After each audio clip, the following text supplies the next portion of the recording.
سورہ ابراہیم آیت نمبر 34۔ نحمدہ ونصلی علی رسولہ الکریم، اما بعد، اعوذ باللہ من الشیطان الرجیم، بسم اللہ الرحمن الرحیم۔ وآتاکم من کل ما سألتموہ وإن تعدوا نعمت اللہ لا تحصوها ان الانسان لظلوم کفار۔ صدق اللہ العظیم۔ اللہ تعالیٰ ارشاد فرما رہے ہیں، وآتاکم من کل ما سألتموہ، میں تم کو عطا کرتا ہوں ہر وہ چیز جو تم نے اس سے مانگی۔ یہ اللہ تعالیٰ کی شفقت ہے، اللہ تعالیٰ کی شفقت اور احسان ہے کہ جو کچھ اللہ تعالیٰ سے مانگتے ہیں اللہ عطا کرتے ہیں۔ اگر اعمال کے بل بوتے پر مانگا جائے تو کچھ بھی نہیں ملے گا۔ ہمارے اعمال کا حال تو یہ ہے، ایک آدمی چاہا کہ میں ہارون الرشید بادشاہ سے ملوں، خیال آیا کہ کوئی گفٹ، کوئی ہدیہ لے جاؤں، پھر خیال آیا کہ پانی کی بڑی قلت ہے، پانی لے جاتا ہوں۔ اس نے کسی جگہ سے جو پانی تالاب میں جمع تھا وہاں سے مٹکا بھرا اور لے گیا۔ جاتے جاتے 15 دن لگے،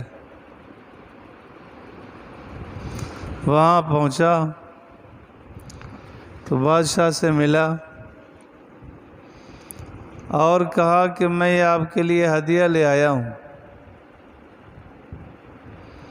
اس کا ڈھکنا کھولا گیا تو پوری مجلس بدبو سے بھر گئی۔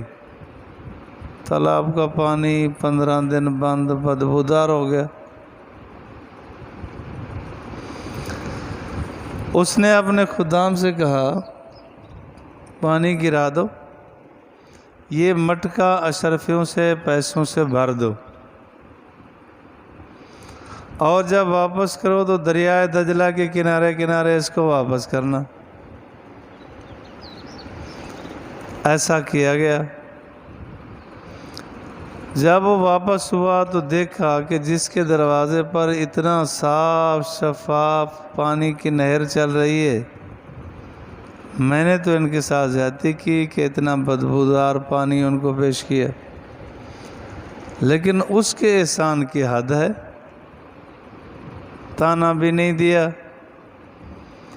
اور یہ مٹکا پیسوں سے بھر کے واپس کیا۔ حضرت اشرف علی صاحب تھانوی رحمۃ اللہ علیہ فرماتے ہیں، فرمایا بالکل یہی حال ہے ہمارے اعمال کا بھی۔ جب ہمارے اعمال کوئی سنت کے خلاف، کوئی مستحبات کے خلاف، کوئی واجبات سے بھی رہا ہوا اللہ کی بارگاہ میں جاتا ہوگا تو ماحول بدبودار ہو جاتا ہوگا۔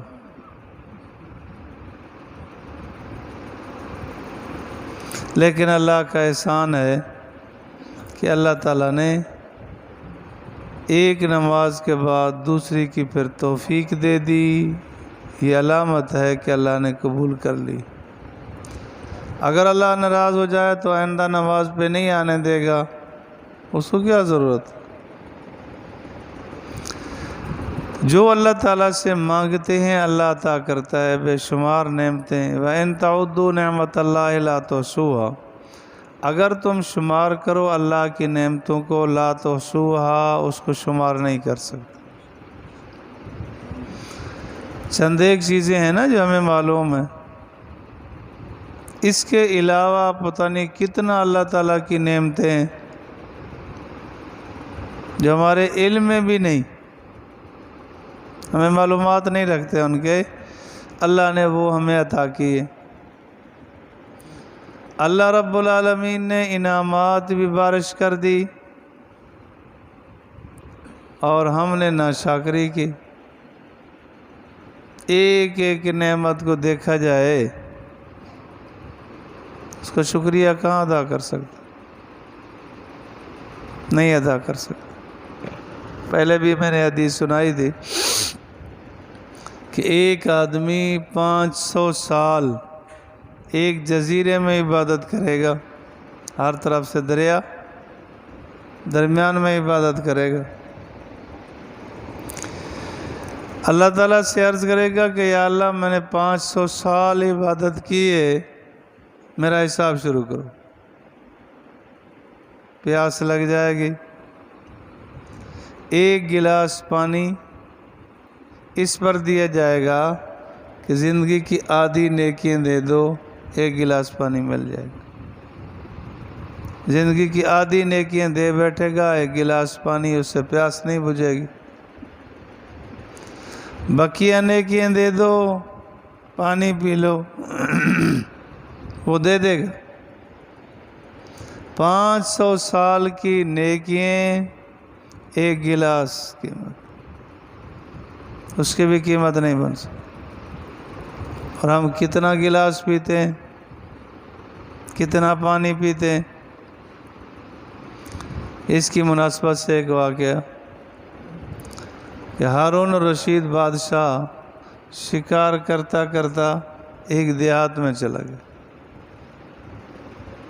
پیاس لگی ہوئی تھی، ایک باغ میں چلا گیا، باغ والے سے کہا پانی تو دے دو، اس نے ایک گلاس دیا اور پھر پکڑ لیا، تو کہنے لگا کہ امیر المومنین اس گلاس کی قیمت تمہاری نظر میں کیا ہے؟ کہنے لگا آدھی بادشاہی، پی لیا۔ اس کے بعد پھر عرض کیا کہ امیر المومنین اگر یہ گلاس پانی نہ نکلے پھر اس کی قیمت کیا ہے نکالنے کے لیے، یعنی پیشاب رک جائے؟ تو وہ کہنے لگا آدھی بادشاہی۔ تو وہ آدمی سجدے میں گر گیا کہ اللہ تیرا بے حد احسان ہے کہ ہارون الرشید کی پوری بادشاہت ایک گلاس کا قیمت نہیں، ایک گلاس کی قیمت بھی نہیں بنی۔ واقعی اللہ کی نعمتیں بے شمار، ان گنت نعمتیں ہیں۔ اصل نعمت کی قدر اس وقت معلوم ہوتی ہے جب وہ نعمت چھن جاتی ہے۔ جس کی نظر چلی جاتی ہے، آپ نے بارہا سنا ہوگا وہ جملہ کہہ رہا ہوتا ہے، ارے بھائی جس کی آنکھیں ہیں اس کا جہان ہے، جس کی آنکھیں نہیں اس کا جہان۔ دانت اگر نہ ہوں تو کھانے پینے کا سارا مزہ ہی ختم۔ واقعی اللہ کی نعمتیں بے شمار ہیں۔ اللہ فرماتے ہیں دوسرے مقام پر فَبِأَيِّ آلَاءِ رَبِّكُمَا تُكَذِّبَانِ، میری کس کس نعمت کا انکار کرو گے کہ یہ نہیں ہے، یہ نہیں ہے، یہ نہیں۔ استغفر اللہ العظیم۔ وَإِن تَعُدُّوا نِعْمَتَ اللَّهِ لَا تُحْصُوهَا، اگر تم شمار کرو اللہ کی نعمتوں کو لا تحصوها، اس کو شمار نہیں کر سکتے۔ ان الانسان لظلوم کفار، بے شک انسان لظلوم ظالم ہے، کفار ناشاکرہ ہے، بڑا ظالم کہ ساری نعمتیں اللہ کی استعمال کر کے پھر بھی اللہ کے شریک ٹھہراتا ہے۔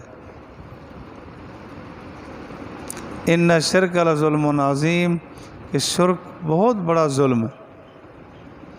کھایا اللہ کا، پیا اللہ کا، پہنا اللہ کا، رہا اللہ تعالیٰ کی نعمتوں میں، پھر کہتا ہے 2 خدا ہیں، 3 خدا ہیں، اوروں کو اللہ کی ذات اور صفات میں شریک کرنے لگا،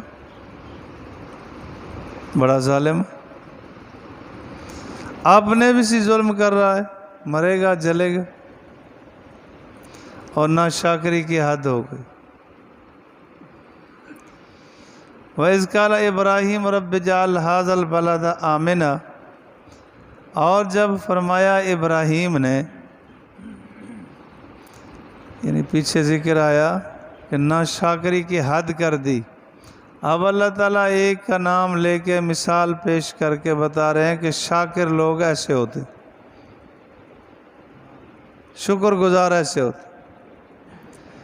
ابراہیم علیہ السلام بڑے ابتلاءات آزمائشوں میں رہے، بڑے امتحانات بھگتے۔ وَإِذِ ابْتَلَىٰ إِبْرَاهِيمَ رَبُّهُ بِكَلِمَاتٍ،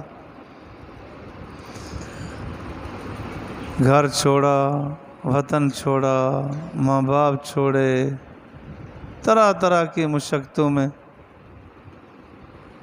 آگ کے چیخوں میں جانا پڑا۔ جب 88 سال عمر ہو گئی، اب اللہ نے بیٹا عطا کیا۔ اب دیکھیں کتنے چاہتوں کے بعد آیا ہوگا، کیا تمنائیں ہوں گی۔ اب اللہ نے فرمایا جاؤ اس کو چھوڑ کے۔ ایسی جگہ چھوڑو جہاں کسی آدمی بشر کا نام و نشان بھی نہیں، وہاں جا کے چھوڑا۔ پھر قربانی کا مرحلہ آیا۔ وَإِذْ قَالَ ابراہیم، ہو جب فرمایا ابراہیم نے اے رب بنا دے اس شہر کو امن والا۔ پہلے تو دعا مانگی کہ یا اللہ اسے آباد کر دے، جب آباد ہو گیا تو اب دعا مانگی کہ اللہ اسے امن والا بنا دے۔ تو حرم امن والا ہی ہے کہ وہاں کسی پرندے کو بھی نہیں چھیڑ سکتے، انسان تو انسان، کسی پرندے کو بھی نہیں مار سکتے حرم میں۔ وَجْنُبْنِي وَبَنِيَّ أَن نَّعْبُدَ الْأَصْنَامَ، مجھے اور میری اولاد کو بتوں کی عبادت سے دور کر دے۔ یہ ہے اصل دعا کہ اولاد کے لیے قبر حشر بنا جائے۔ اس وقت ہمارا معاشرہ اولاد کے لیے دنیا بنانے کی فکر میں لگا ہے، حلال حرام کی تمیز نہیں ہوتی، اپنے سے اپنے قریبی سے قریبی تر آدمی سے لڑ پڑتا ہے اولاد کے پیچھے، خاص دوستوں سے تعلقات خراب کر دیتا ہے اولاد کے پیچھے۔ اور جس وقت اولاد اپنے انعامات دکھاتی ہے پھر خون کیا اثر ہوتا ہے کہ سب سے میں نے ان کے لیے بگاڑی تھی، اب ان کا حال یہ ہے۔ ایسے واقعات بھی ہیں کہ باپ بیچارہ چیختا چیختا مر گیا، بیٹے سے کہا پانی کا گلاس دے دے، نہیں دیا۔ ایسی ظالم اولاد بھی تو آئی ہے۔ چھوٹے سے چھوٹے کام کے لیے بلایا لیکن والد چیخ رہا ہے، رو رہا ہے، لیکن اولاد نے پرواہ نہ کی۔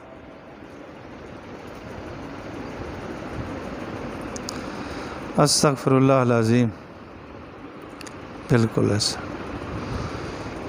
اولاد کا عقیدہ ٹھیک کیا جائے،